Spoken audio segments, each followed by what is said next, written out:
I was diagnosed in 2000 with stage 3 inflammatory breast cancer.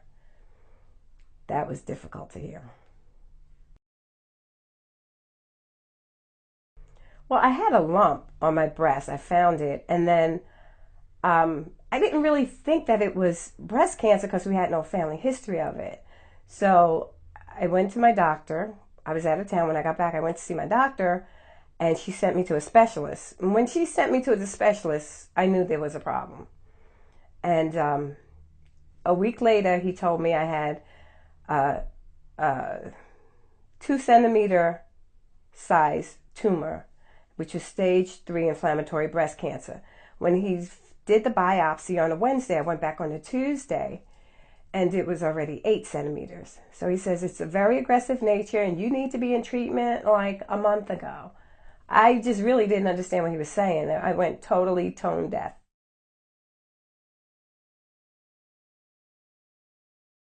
As a woman, you get so frightened because society is all about body image. So here I'm going to have no hair, no breast.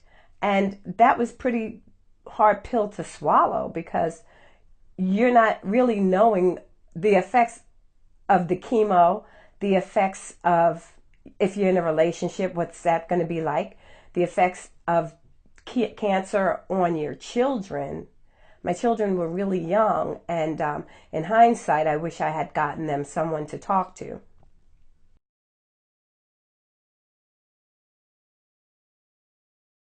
After a few treatments of neuropathy, I'll say a few years of chemotherapy, excuse me, I got neuropathy in my feet. And I would be at home walking on my tippy toes because it would feel better. And then I realized since I'm doing that, I might as well wear high heels. So that's what I started doing. And then as far as the hair, I had to take control of that because I had locks at the time. My hair was pretty long. And it was just falling out piece by piece, bits in chunks. And I just couldn't deal with that. So what I did was I took a razor and I shaved my head completely bald. I etch a sketched on some eyebrows and I pretended like I had lashes and, just penciled in all of that stuff. So that's how I did it and just started wearing my heels. Just learning different tricks with the makeup. It took a while to perfect it because sometimes it looked like it was just a line drawn across my eyes, but then I perfected it a little better and learned how to make it look like maybe I did have eyebrows.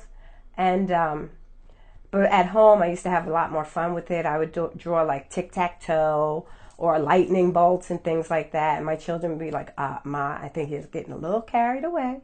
But it's okay. And just, you know what? Getting your sexy back. Because every woman thinks that when we get a diagnosis like this, that thing, your sexuality falls to the back burner. And I'm here to tell you that it should not.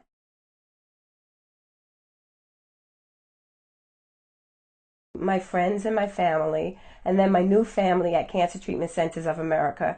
It's like when I'm there, I'm not by myself. And I can go by myself, but I'm never alone. And that helped me a lot. My oldest sister was there for my surgery, for one of my surgeries, which was very important. My girlfriends are like my sisters. They are so awesome. My sisters are really, they try to support as much as possible. Everybody does. So I get it little bits. And my grandchildren have made a world of difference. In the last 5 years, I got 5 grandchildren. So, and 2 daughter-in-laws. So it's been really an awesome journey. And then complete strangers. If you follow me on Facebook, Dawn in Real Time, complete strangers are praying for you, sharing stories with you and the like. And it's awesome because we're just talking about life, everyday life, and the things and the challenges that we deal with breast cancer. The motto I live by is live, love, walk sexy, which means live in the moment, love yourself, mind, body, spirit, and walk sexy with your full feminine power and sexuality. And I think it's important for us to not forget who we are. What I've learned with all the wonderful things that we have at Cancer Treatment Centers of America is how to be kind, loving, and more gentle to me, to myself as a woman. I'm like, they do all of these wonderful things, but how am I treating myself? So I had to take a look at that, and I started learning how to be more loving of myself and not require so much and not be so hard on myself. I've been thriving for the last 14 years with my cancer diagnosis. I became stage 4. I've been living with stage 4 breast cancer for 7 years. And I would suggest to any woman, you can scream, cry, kick your feet, but then you have to come up with a plan for yourself and be open to all possibilities, changing the way you think, changing the way you eat, get rid of the stress in your life, and take one day at a time, and don't forget to laugh. This is hard. This is extremely hard. I wore prosthesis for 18 months, and I had a double D breast size. So imagine one side was flat for about 6 months while I had this big breast on the other side. And then I was able to wear prosthesis for the other 12 months, which made a big difference. But I did find out something really funny about it that I had to laugh. I was trying to swim in the beach, and it was like a flotation device. I couldn't really get down under the water. And I say, those are the things that sometimes you just have to laugh at. I don't give cancer the power over me anymore.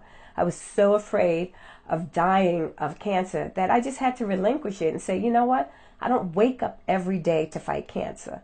I wake up every day to live.